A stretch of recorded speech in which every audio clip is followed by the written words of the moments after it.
A very warm welcome to the World of Lord Russell podcast talk show. And today's show is It's a Knockout, which captures the life of a former orthodox professional boxer. For the majority of his professional boxing career, he fought in the lightweight division, but also competed in the light welterweight division. He fought a total of 45 bouts between 1990 and 2001, winning 39, leading to be crowned the British, Commonwealth and European lightweight champion and the former IBO World Light Welterweight champion too. Yes, folks, it gives me immense pleasure to welcome on the show, Billy Schwer. Welcome to the show, Billy. Let's get ready to rumble. Here we go. Here we go, Billy. Let's start right from the very beginning. I must say, so thank you for that introduction. Very, very kind of you. Good stuff. I must just say, I had 138 fights in total as an amateur and a professional, which is 45 were as a pro. Brilliant. But it's an interesting way of I never used to talk about my amateur career wrapped up with my pro career. But when you say it like that, as 138 fights, that's a big task, that was. That's a big task, indeed. Well, we're going to start with your amateur career as well, so I've got that in the script. But let's start right from the beginning. But thanks for correcting that. That's fantastic. Thank you, Billy. You were born in Luton as William Schwer, but of course more known as Billy, and your father was the Irish amateur boxing title holder in the 1960s, before your father emigrated to England. So tell us some more about your childhood, Billy, and the influence your father had on you to get you into boxing. Absolutely. So my dad, back in the day, he was very light, and he was a jockey, so he was training to be a jockey. Wow. Because he was a national schoolboy champion when he was a young kid, 11, 12, 13, like a national champion. And somebody thought he would make a good jockey. So they sent him over to Newmarket to take up horse riding. And so he did that for a little while, but then his family come over. They ended up in Luton, which is obviously where I was born and raised. So then he got a bit homesick. So we did the horse riding, then he did the boxing, then he did some more boxing, and then he went into his own business. He was a welder by trade. So he was welding old cars up back in the day. You know the old motors? Oh, indeed. Welding the seals up and all of that stuff. So he was doing that. So then obviously his background, it was around the house. The old horsehair boxing gloves, if you can remember those, the black and white boxing pictures, they were up in the loft. And it was it wasn't spoken about as such, but I was very, very young. And it was, upon reflection, when I look back, those elements of his life were kind of in the background, and then they become more into the foreground over time. Indeed. Well, that's a nice intro, a nice remembrance by yourself of your father. It's brilliant, isn't it, really, Billy? It's fantastic. I mean, you attended Chowney High School for Boys in Luton and a former national schoolboy title holder yourself too, so following in your father's footsteps. So tell us more about your amateur boxing days as a young man. Well, so before we even get that far, people often ask me, how did you start boxing? Why did you end up being a boxer?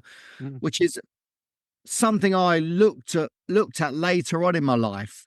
I'm very interested in how we end up the way we end up, why we do what we do, why are we all so different, why are some people successful at certain things and others. And I just kind of got intrigued and fascinated, obviously for myself, for my own purposes, just to look at what had me be the champion that I was, to where it came from. And so then why I became a champion boxer was way back when I was 5 years of age.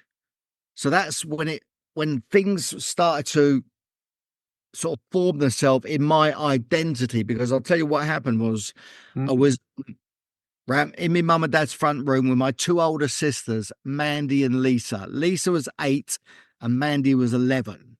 And we're rolling around the floor, right? Just kids being kids. Yep.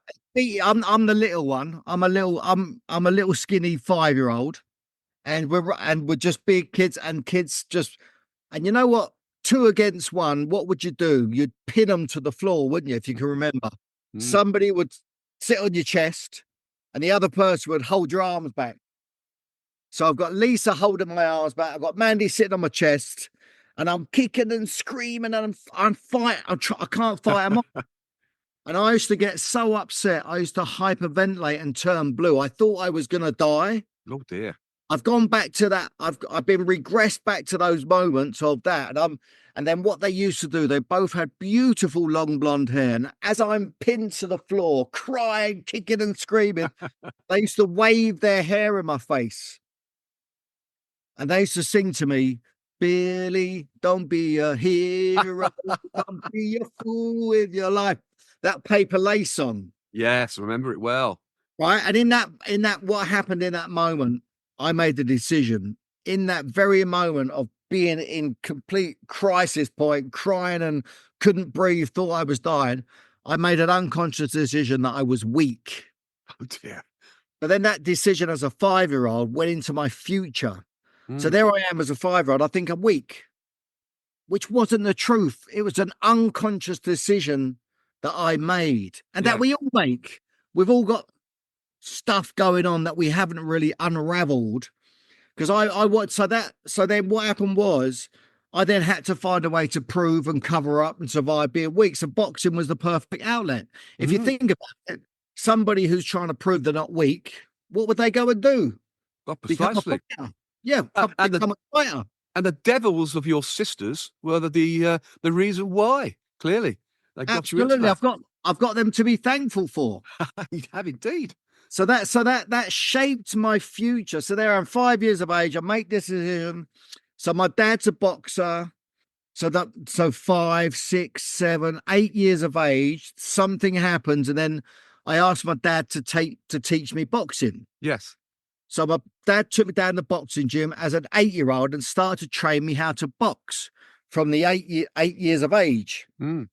And then you're not allowed to start boxing until you're 11. So I started before that, and I had my first contest when I was 11. And I remember I won my first 2 contests, and it was my 3rd amateur boxing fight. I'm boxing in a big black tie. Remember these events? You'll remember these. The big black tie boxing events, Yes. women's evenings. They're all smoking cigars, Yes. all getting drunk at the and we're boxing in the middle of them all. And so there I am, and I'm boxing a guy called Jason Meager, and we go 3 rounds. I won my first 2 fights. I go to the center of the ring, and I'm awaiting the decision. And they go, ladies and gentlemen, the winner is, and they put his hand up. They put Jason's hand up, and I was absolutely devastated. Gutted. Oh dear.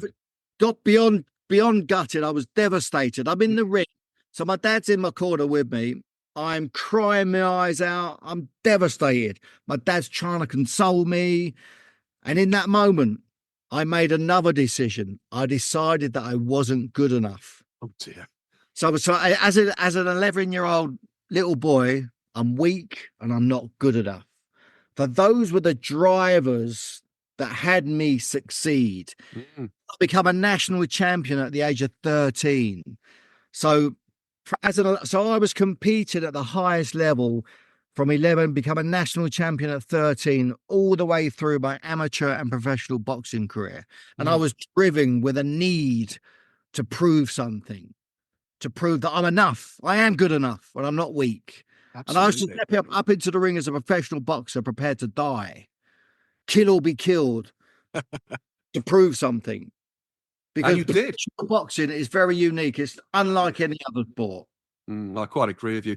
And you did prove yourself too, because you also represented England at both youth and senior levels, and in particular at the 1990 ABA National Championships held at the Royal Albert Hall in London. So how did this all work out for you too, Billy? It's just an amazing venue for the ABA National Championships.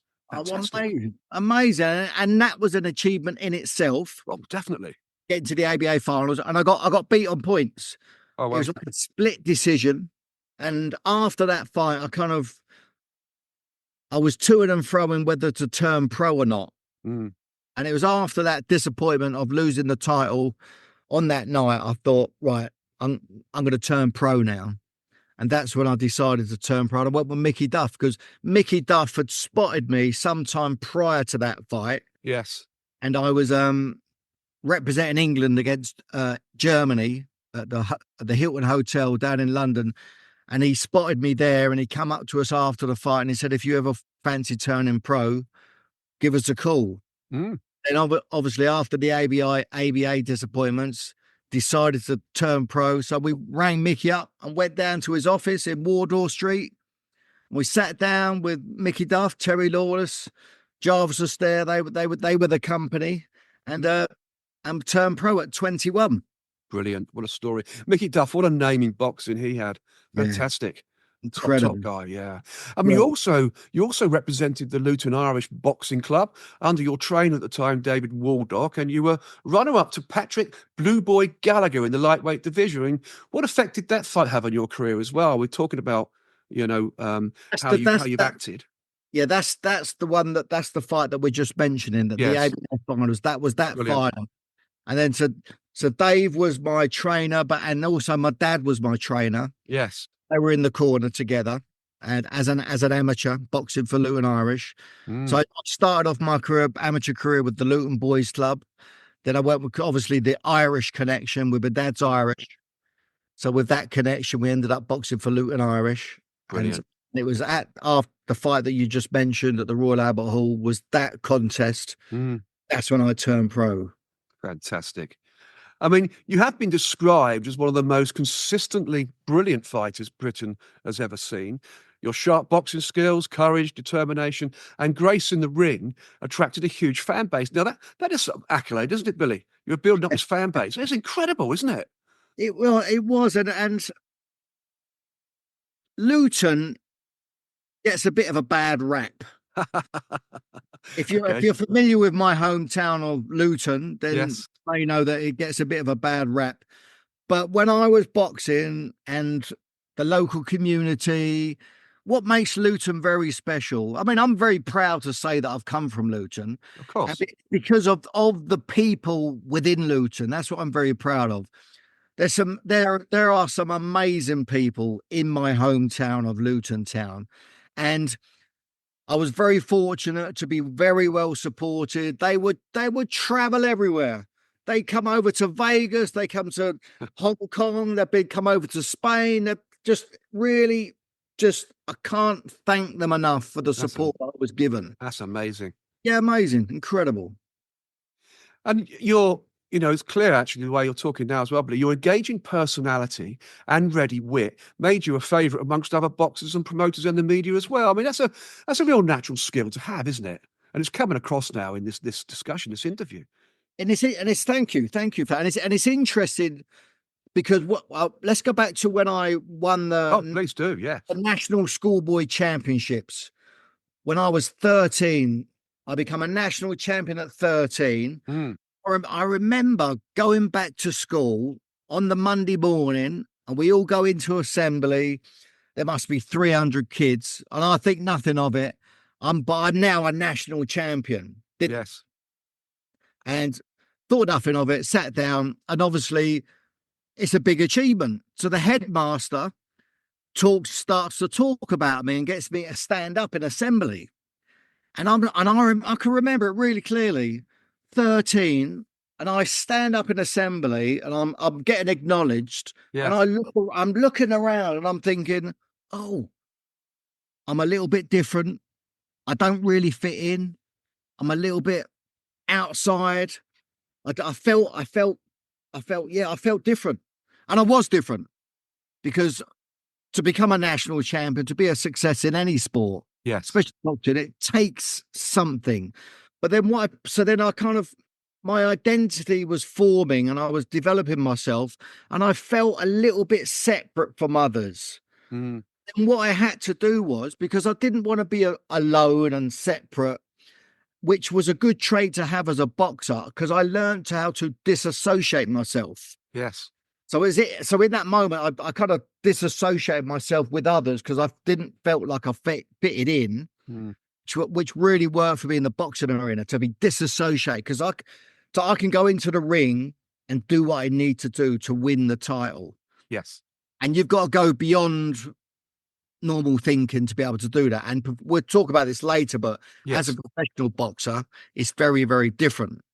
So then, but that separation, that disassociation didn't work for me either because I wanted to fit in. Yes. Cool. As a teenager, I felt separate. I felt alone. I felt a bit of a weirdo, and I wanted to fit in. And I felt alone, and I wanted to fit in. It was a contradiction.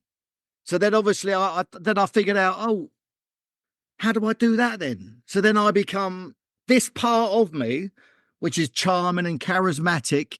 I developed that part of myself Yeah, so fantastic. I could then fit back in with people. Mm. While feeling separate and different and alone, I've got the ability to fit back in with people, and that's what I do. It's almost like switching a light on and off in and out of your boxing world, isn't it? So when you're in your boxing world, you switch your light on. When you come out, you switch it off. So you're developing two sort of personas almost, really. You are, and it's an unconscious thing that's Yeah. running in the background, which I wasn't aware of. So what fascinates me about us, people, Mm. whoever's listening. I mean, if you think back over your lives and how your identity, your personality, how got shaped, and you would have had not similar things to me happen, but there would have been things that have happened in your past, moments, specific moments which would have shaped your future, Exactly. have shaped who you ended up becoming. Yes. Because the future that you live into sort of dictates how you feel in the present moment. And it's like that was shaping me. So then I'm 13, 14, 15, a teenager. Mm. Fit in, I don't fit in, I fit in, and I'm a champion, I'm representing the England, and I'm like, wow. And it's like, so I'm dealing with all of that stuff while I'm boxing and trying to get on with school. I'm Yes. dyslexic. I've got ADHD. I don't get on very well at school. I'm looking out the window most of the day. So I excelled at sport. So I struggled at school, but it wasn't really known back in those days. No, it wasn't. You're right. So then I used sport as a way of succeeding. I Mm. excelled at that, which kind of got me off the hook of being not very big, not very good at school. Mm. I kind of blagged my way through it. And that's a very honest opinion to have, isn't it? A lot of kids suffer with the same as yourself. And as you say, it wasn't recognised. Yeah. But sort of sat in the back of the class with a big hat on with the word dunce on it or something, D. That's And it. that's what they did, didn't they? Yeah, yeah, yeah, Shocking. It's shocking when you think back. Absolutely yeah, appalling. yeah. But we That's all what, had to go through it, and that's what and school was like. yeah, yeah. It's tough. It's tough to get through school. Yeah. But you had your boxing. You had an energy. You had an outlet. You were good at something. You were a champion. You were boxing for England. You were brilliant. I mean, so that's an out you had, isn't it? And then so when we go back to our lives, it's Mm. like there was a lot of work that I do now is therapy based kind of work. Yeah, and we'll come on to that later in the show Come on, because I but what I just want to touch on is for us all to consider yes. is childhood trauma. Oh, Because we've all experienced some kind of trauma. Now, it may not be big trauma, but any little trauma can really impact us yes. in the moment. It's like in that moment, it impacts us and shapes us and then shapes our futures. And so my childhood trauma was getting bullied by my sisters. I got Mm. bullied. I got bullied at school as well. I got bullied outside of school as well. Dear, So dear. I got bullied quite a lot. So then it was that those incidences, Mm. those traumatic times shaped me. Yes, indeed.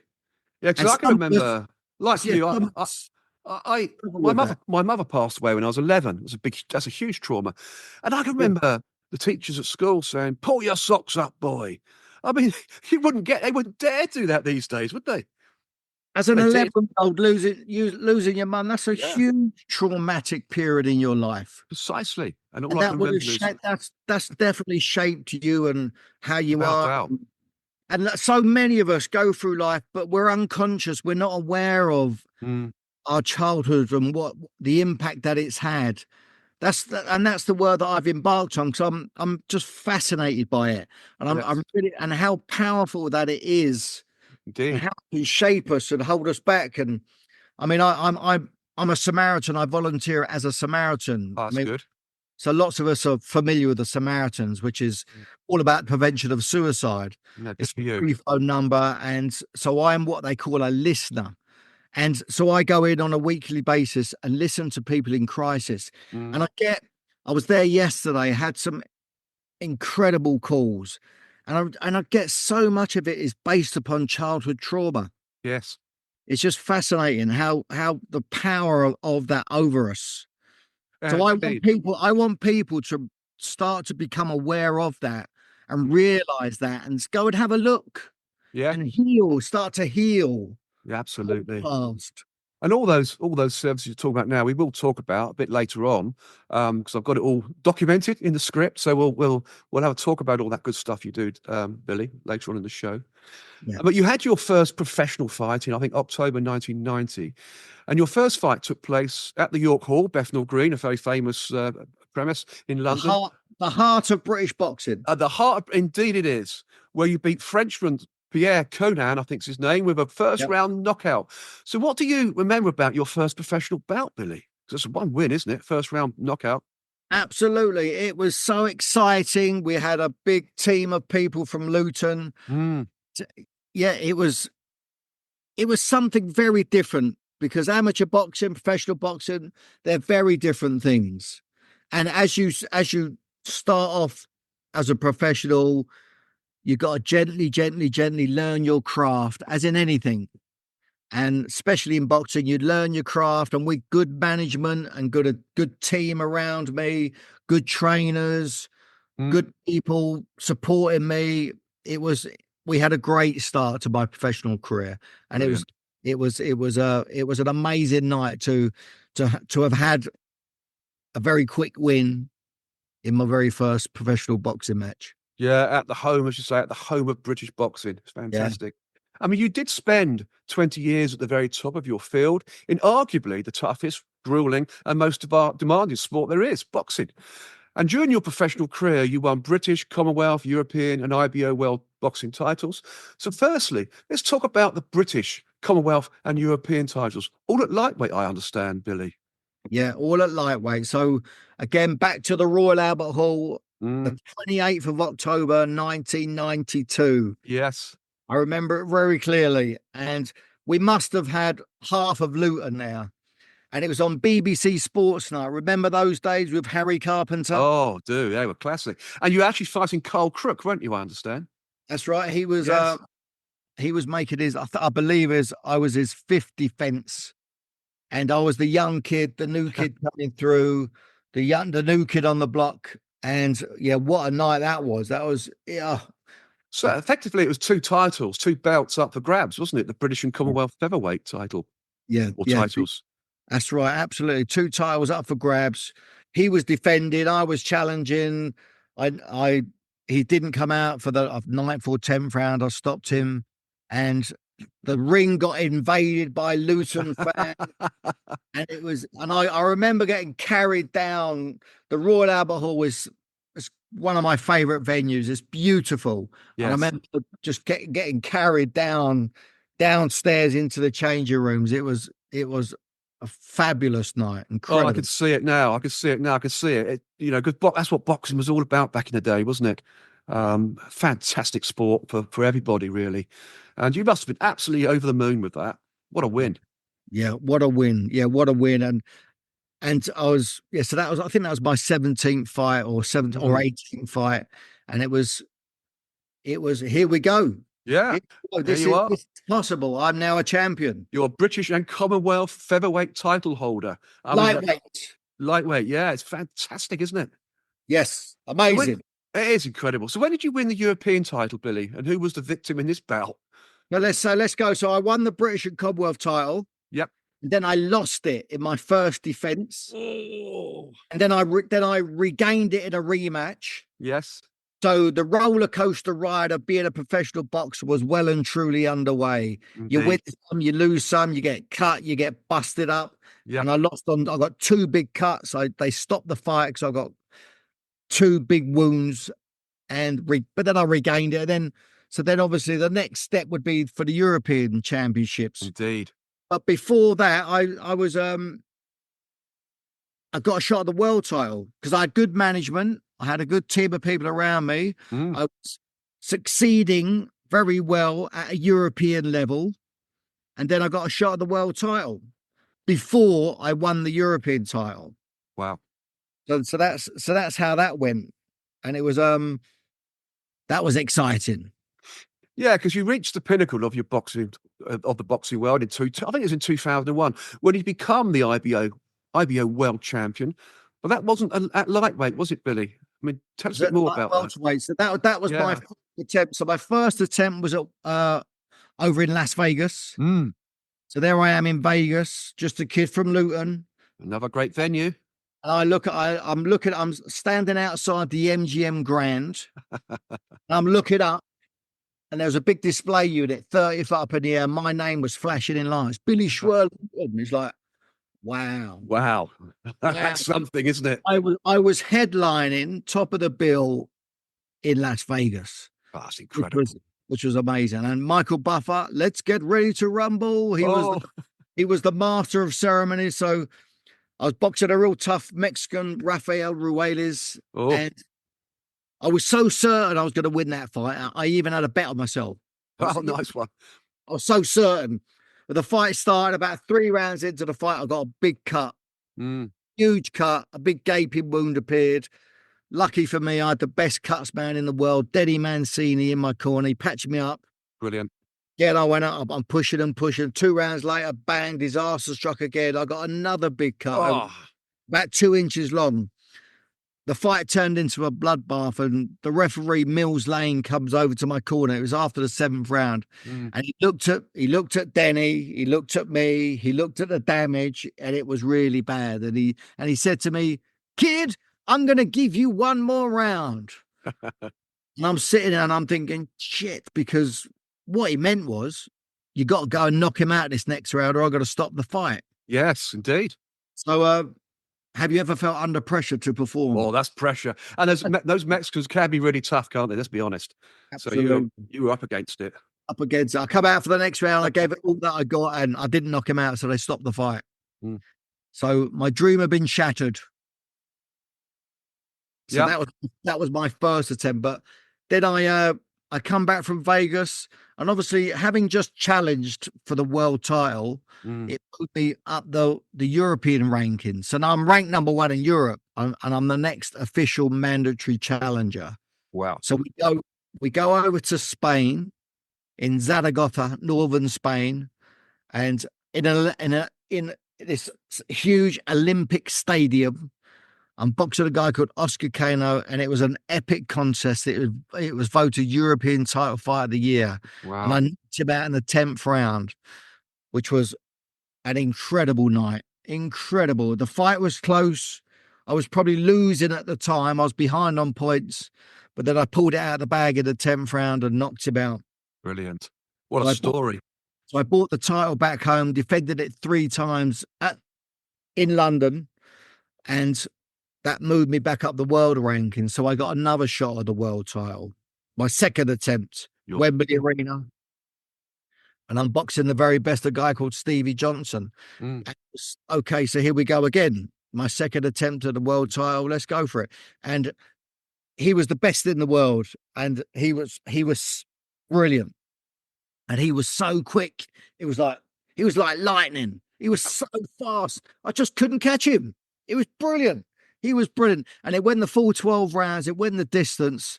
And it was a real battle. More cuts. I got blood. There's blood, not over my eyes, but over my nose this time. So it went the distance. It goes. So I'm waiting for the decision after the 12 rounds. Have I done enough? Have I did it? Did we do it? And they make the announcement. And ladies and gentlemen, the winner is Stevie Johnson. So he beat me on points.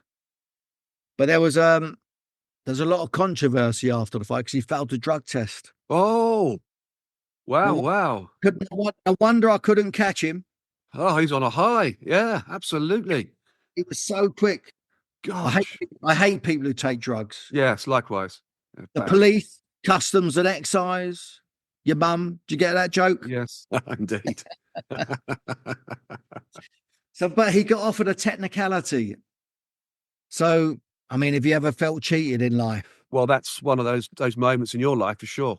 One of those moments, right? Have you ever felt cheated? I was devastated. I was Mm, devastated. So then that was that. What I realized was that for all of us to become champions, to be winners, to be mm. true winners, we've got to be powerful in the face of adversity, Indeed. setbacks, and defeat, because we're going to experience that. Yeah. Keep We've got going. to keep looking forward, keep marching forward, focused on what we truly want. Exactly right. And that's what I realized after that fight.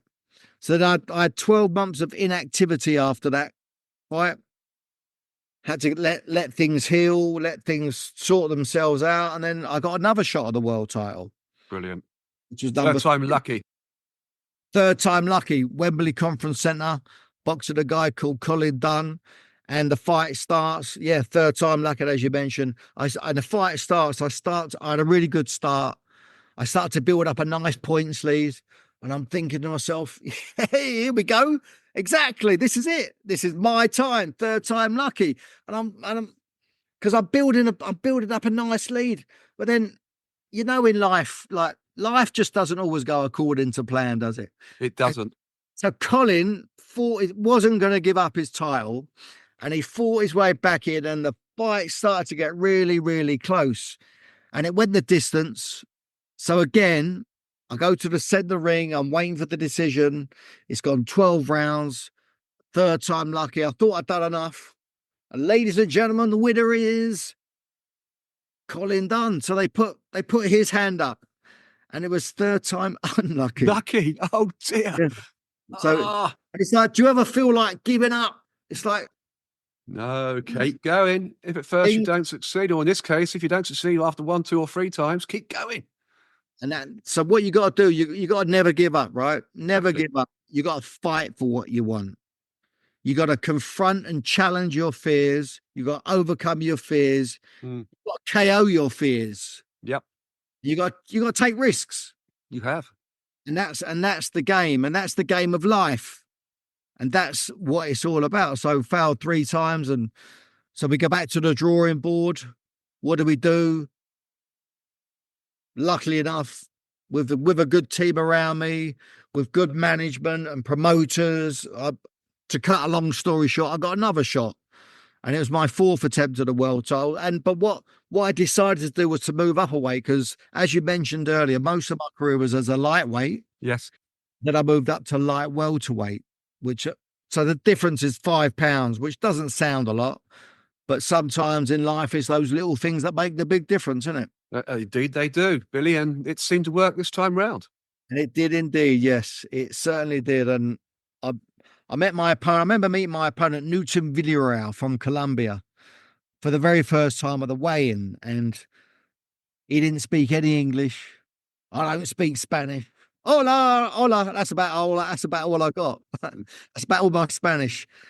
And I remember the fight started, and it was an absolute battle. But in round number 2, I hit him with a perfect right hand. Bang!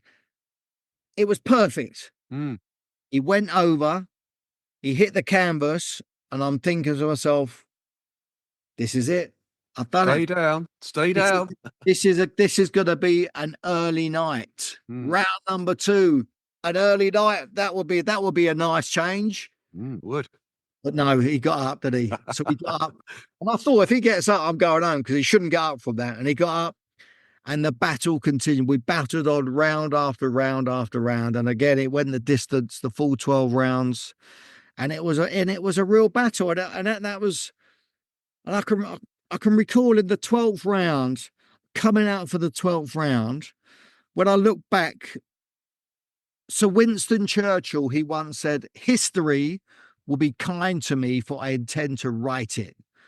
And I remember coming out of that last round intending to write my history. What great words. And that's part of my history. And that's what we're talking about.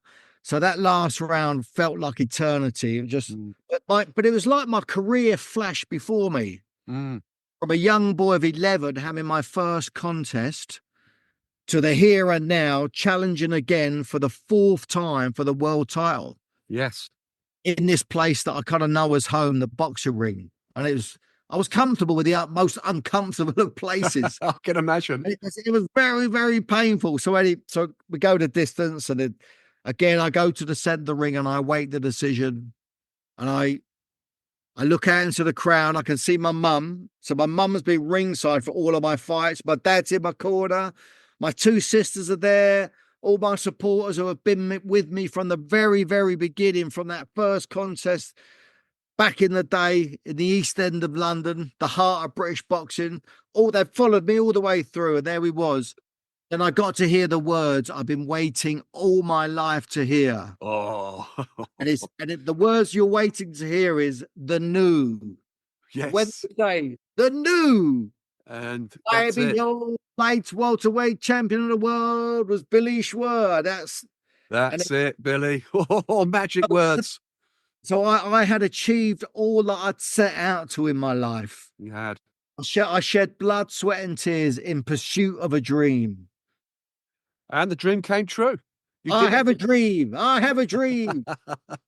Absolutely. And your dream in this instance was a good dream. It came true and perfect career almost in some ways.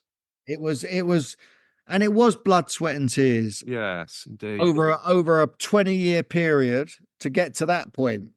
Exactly, because you'll probably correct me here as well. I mean, I had it down on my research. You fought a total of 45 bouts. We'll talk about your professional bouts now, between 1990 and 2001. So some 11 years as a professional boxer, winning 39.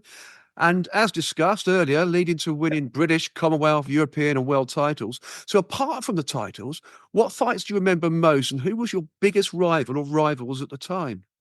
Well, there was around the British area, like Yes. when I won the British title, then I lost it, and then I regained it. So that was kind of a rivalry there, because it was mixed up in that little era. There's a little era guys around that time, and the championship fights are the ones to remember that I do remember. And Of course. Winning the European title was a big night for me, a big occasion. Yeah. And defending it 3 times was a big. They were all big occasions, moving towards world title glory. Yes. And that's what the game's all about. It is indeed. And then you retired from boxing in 2001 after losing your world title to a chap called Pablo Daniel Sarmiento, I believe. I mean, he must have been bitterly disappointing for you, but, there's no defeat in defeat when you're at that level, is there? I mean, you did well to get there. And so that was a real challenging period as well, because what happened when I won the title, we'd organised a big after fight party in my hometown of Luton. Yes. All on our way there, and I don't feel very well. I start to get double vision, and so I'm starting to feel unwell. So we pulled the car over, and I was violently sick. Oh yeah. And luckily for me, we were back in Luton. Yes. We've got a great, fantastic Luton and Dunstable hospital. So we went straight there, and they kept me in hospital for 2 days. So everyone's at the party waiting for me to show up, and I'm in hospital. Everyone's getting drunk without me. Everyone's going, "Where's Billy? Where's Billy?" I'm in hospital for 2 days. Wow. Luckily enough, it was only concussion, brain scans and stuff, and that's fortunate. Concerns, those worries. But then I came out and I was the champion, and I had my next fight. When I look back upon reflection, it was too soon. And in that fight, my first defense, I got knocked out in the 11th round, and I was carried out of the ring on a stretcher and put into the back of an ambulance. We're on the way to hospital. Sirens are blaring. We're dodging through the traffic. I was conscious, but I was uncertain of my future health. I was frightened. Yeah, of course you would be, because I'd stepped up into the ring, as I always did, prepared to die. That's professional boxing for you. It is indeed. Killed, and it's having the willingness to go beyond, and that's what makes champions. And sadly, some boxers have died in the ring. I know people who have. Yeah, I know people who have died. I know people who've been permanently damaged. It's a brutal, beautiful business, and we love it. But it was that night in hospital, that was when I realised that my life as I know it was over. Yeah. That was when I made the toughest decision I've ever made, to retire from boxing. Yeah, and when your boxing career did end after your well-titled defeat, as you just talked about, you did fall into a depression, struggled Yeah. to find a new identity outside the world of boxing. It happens to a lot of people at that level, doesn't it? Let's be honest, in a lot of sports, surviving divorce and even bankruptcy. But you learned how to survive and thrive once more. I mean, this can happen to the strongest, most physically and mentally, and the best in the business. So, what's your secret here, Billy? We'll get on to what you do, of course, now. But Yeah. that's tough, isn't it? So it was reaching rock bottom. Mm, We mentioned the Samaritans. yes, I was in that place. I'd lost my identity. yes, So I've been Billy the Boxer from a kid of 8 years of age. yeah, Now all of a sudden, suddenly I'm just Billy. yes. And then it's, who is Billy? Who Got am I? to find yourself again. Yeah, absolutely. Yeah, it's like those questions. Who am I? What am I doing? Mm, Why am I doing it? What does it all mean? What's the point? What's the meaning of life? That question. yeah, I went through a midlife crisis early. What's the meaning of life? I went through all of that as a early 30s. And I went through some really challenging time. Wrecked my marriage, went through a divorce, bankruptcy, mm, my home repossessed, had no money, no future, mental breakdown, depression, I hit the bottom. yeah. As I felt like a complete failure. And it was like 23 years ago when I retired from boxing, mental health wasn't openly discussed. It wasn't. No, you're right. It's the day, but mental health, I was trapped in a mental hell. Yes. I was too ashamed and too embarrassed and too proud to ask for help. But you are able to speak about it, Billy. This is the great thing, isn't it? You are able to talk about it now Now, openly. but this is 20 years ago. Yes, The work that I've done since then and ongoingly is all around, which allows me to share it, indeed. because our training as a boxer, as a fighter, is to fight, defend, resist, confront, and attack. Exactly right. But asking for help seemed like a weakness. Yes, but of course it wasn't. But it did at Oh, those days. A different time, wasn't it? I mean, it's easy these days. People do ask for help. Well, not all though, but not always. People no, shy away. They do. But no. life after boxing, using the lessons you learned during your time in pursuit of the world championship, your life experiences after retirement from professional boxing, your principles of freedom, love, joy, and happiness, and your utter conviction that anything is possible, you have built a successful business as an inspirational and motivational speaker, which is coming across now very well, Billy, and performance coach for mental boxing. So, Billy, enlighten us here. You've done so much, talked so much already, but let's get right into this because it's a fantastic subject. You've done well. You've got yourself where you are today from boxing, and you are motivational individual, inspirational. And the interesting thing is so from where so I had the boxing career, Mm, and then so that was 20 odd years. So now I've been retired for 20 odd years now. yes. And so I've been at work on myself for over 20 years, because when I hit that low point Mm, decision, where do I go from here? I mean, there were some nights I go to bed not wanting to wake up. yes. I always did. I was suicidal at points.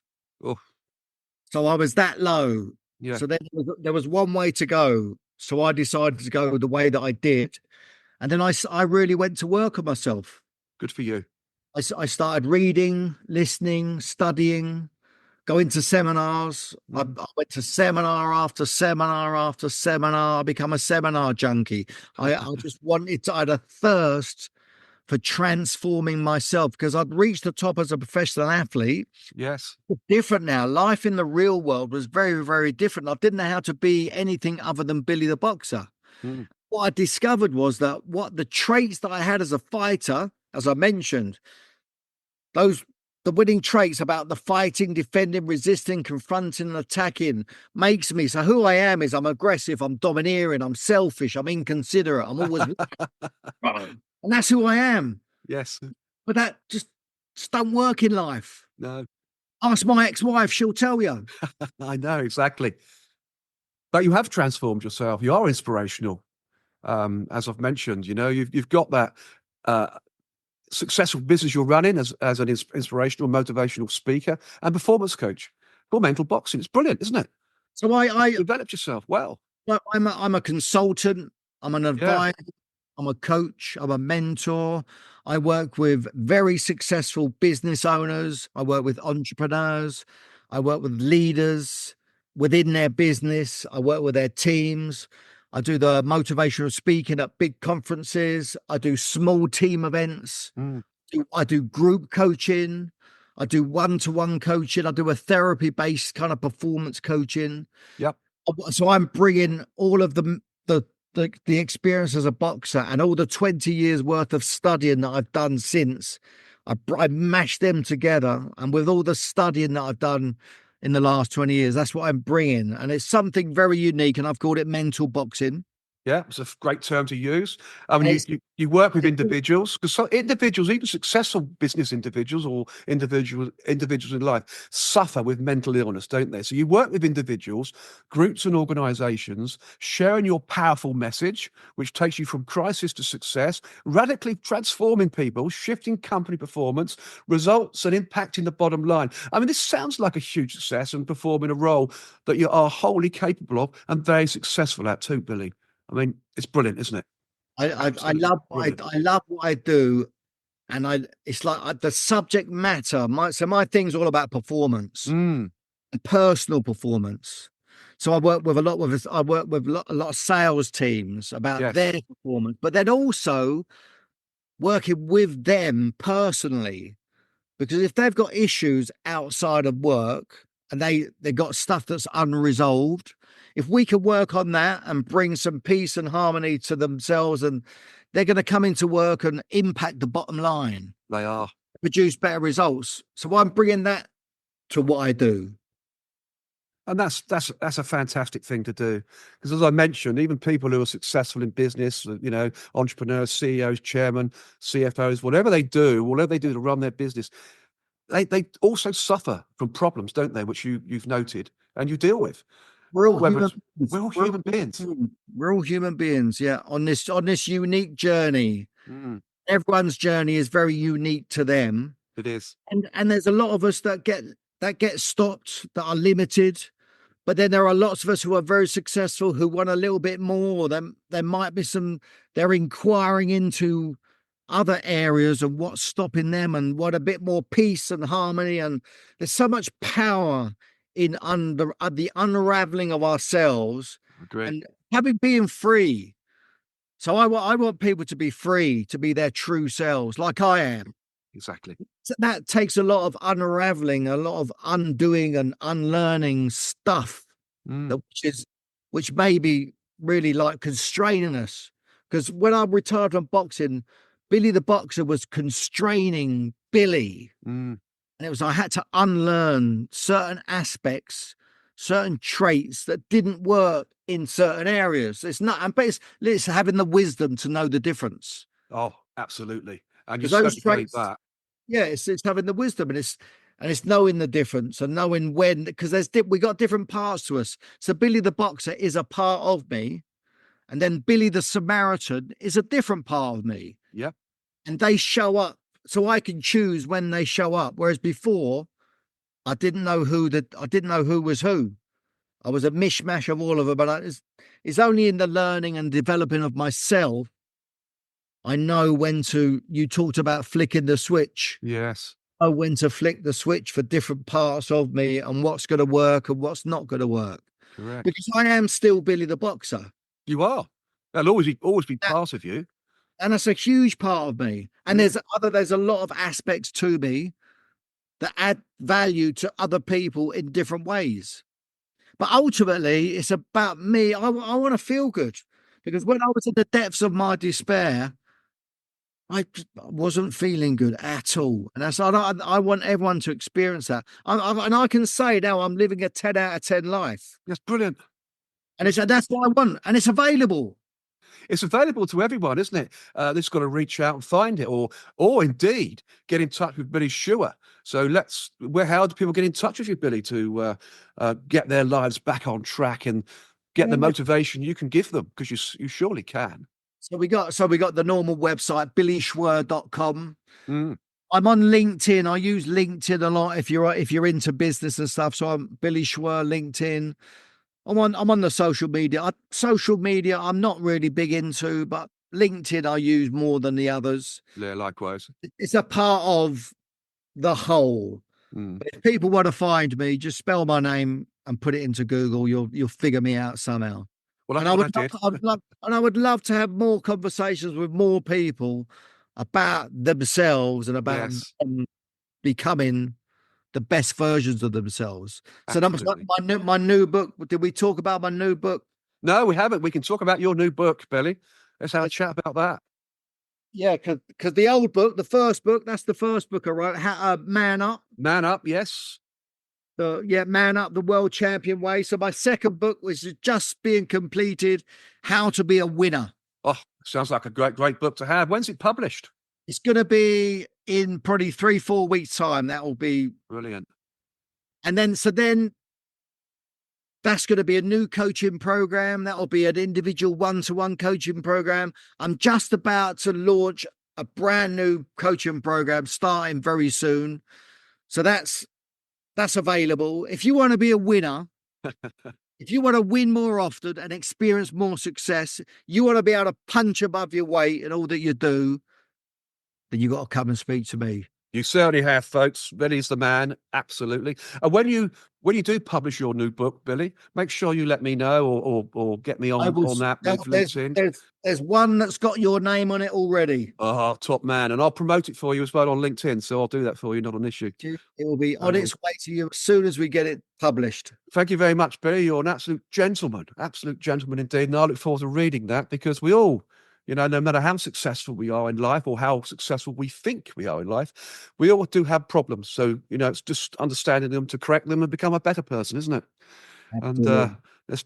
let's do it. So I probably also have issues that I'm aware of. So that's great, isn't it? To try and find them. Yeah, so your other achievements should be noted too. Let's be honest. You're a certified master practitioner of NLP or ABNLP. I'll explain it to us in a minute, I'm sure. A certified master practitioner of lifeline therapy. A certified master practitioner of hypnosis. How interesting. And a certified master NLP coach. I mean, all these professional achievements are a credit to yourself, Billy. So congratulations. Incredible. So what do these achievements involve and how do you put them to good use? There's some Well, wonderful things. I've got loads of diplomas and I've Oh, done exactly. all of those things. So that's the journey that I've been on for the last 20 years. But hypnosis, that's something, isn't it? Hypnosis, I've done childhood trauma, I've done Oh, wow. therapy, I've been in therapy, I've therapy-based work. So that's what I've been doing, and I'm constantly studying that area of our lives. Mm, And I'm because I just love the subject matter. it And then comes across. with the Samaritans and with the work that I'm doing, working with individuals, it all kind of gels together. And Yeah. I just love what I do. Oh, let's talk a little bit about your Samaritans work because that I find very interesting. Give up your time for that because what the value you must get out of that by changing someone's mindset into doing the ultimate and to not do the ultimate, it must be very, very satisfying It's for you. very satisfying. It's very rewarding. I was there yesterday morning, and without going into too much detail, so the Samaritans is all about the prevention of suicide. It is. So I had a caller who was about to commit suicide, but he made the call to the Samaritans, and I happened to pick up the call. And I had a conversation with this guy, and it was just the most amazing conversation.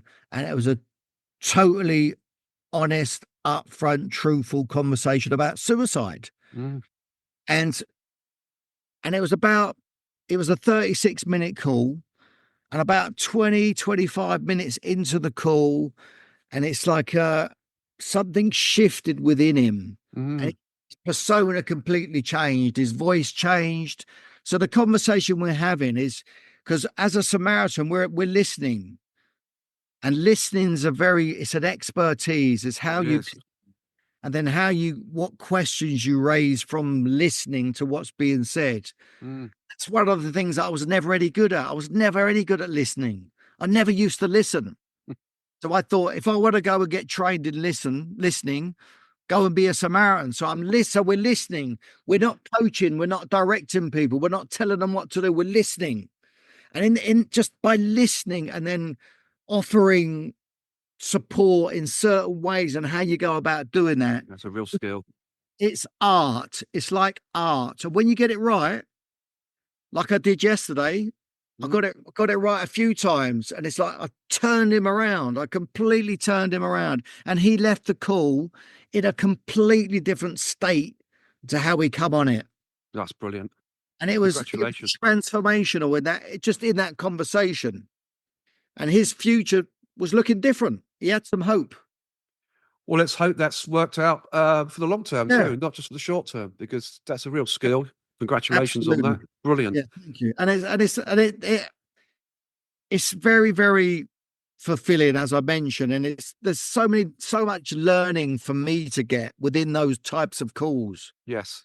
Which I then use in my life, and I use those experiences which add to me as a person, as a man, and I share that with others.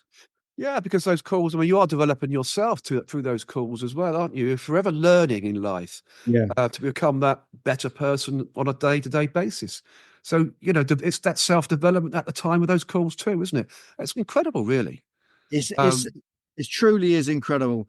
And so when I go into the center, I leave myself at the door. I leave the boxer in the car park. Then I come in and I tune into something else, another part of me, such that I can add value to the callers. And tuned into somebody else's world too, remember? You're actually tuned into them. Absolutely. Not an and easy truly, thing. at a truly different level, so they're heard. Mm. And the energy, the frequency that's at it's uplifting. Oh, very uplifted. Very uplifted. That's a fantastic thing to do. So what is next in the world of Billy Schwer? What do you see next? So the book is next. Yes. The new coaching program is next. Well done.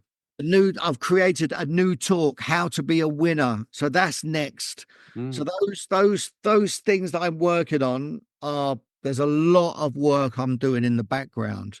It's a brand new talk, and that takes a lot of work to get that together such that it delivers real value to the listener. And then obviously I've got all the business end of it. I've then got to go and sell that. I've got to go and find the work. I'm self-employed. I work for myself. Not easy working for yourself, Billy. It's tough. I know. It's tough. It's really tough.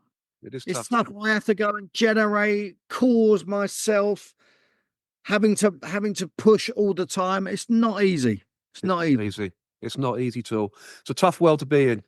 As I was introduced actually I had on my show a couple of weeks ago David Buchler, who's the chairman of Buchler Phillips in London, former vice chairman of Tottenham Hotspur Football Club, and we had a great show, as we're having here, Billy, too. And they put it out all over their Buchler Phillips websites and YouTube channels, and they put me down as an entrepreneur, writer, and podcasting individual. And I thought, yeah. And when I thought about that, yes, being an entrepreneur is a very difficult space to be in. And you're an entrepreneur, Billy, aren't you? So it's a very, very hard space to be in because you suffer so much failure before you get success. Yes. And you have to take it on the chin. You do. You do indeed. But I would never be anything different. That's my personality. So, a bit like you, I guess. Yeah. And to acknowledge you and thank you for what you're doing for us as well. Because you're doing a version of that. You're bringing me, other guests, correct, to your world and to other people's worlds. Yeah. So be acknowledged and thank you for doing that for us. No, yeah, absolutely. I'll take that. Thanks very well. Very kind of you to say so, Billy, because, a lot of people listen to these shows. And, this show will come across as it does as Billy the boxer, but also Billy as the human being, the gentleman, and the star that you've become in life, because you become a big shining star. It's fantastic. Yeah, thank you. Thank you. But as always, time runs out. We've been on for over an hour, just over an hour. You wouldn't imagine it, would you? Really, it's an incredible quick show, but been a fantastic show too. We've covered so much in your life, the world of Billy Schwer. It's been fantastic. Been punchy. Oh, you've been punching high. You've been punching very, very high, and it's been fantastic. And I think the listeners will enjoy this one. So, as always, on the World of Lord Russell podcast talk show, we could talk forever, Billy, about your life in professional boxing and your life as an inspirational and motivational speaker and performance coach for mental boxing, a term that you've created. It's fantastic. It's been a huge pleasure as always. And as always, the pleasure is all mine. And of course, the show's audience, when this podcast is released on the World of Lord Russell podcast talk show and the Lord Russell Baker YouTube channel. So thank you, Billy. Ladies and gentlemen, I'll give you Billy's show, and I always give a round of applause, Billy, because you've been absolutely fantastic. An inspiration, you really have. Do you mind just staying on for a couple of minutes after I wrap up? Just to have a quick chat. Been a pleasure. It's been great to be with you. It's been great Billy. to be with your listeners. Thank you. Fantastic. You're a top man. The next episode on the World of Lord Russell podcast talk show is the CEO of Leicestershire County Cricket Club, where my special guest will be Sean Jarvis, who is a passionate advocate for the sport of cricket and a commercial and community specialist within the sport too. Sean Jarvis has 25 years of experience at the executive level within professional sports clubs, including in the Premier League, believe it or not, with Huddersfield Town Football Club, and the Football League with Oldham Athletic, and the launch of the Super League. What a show that's going to be. And of course, I'm looking forward to seeing you all on the inside. So until then, it's au revoir from him and au revoir from me.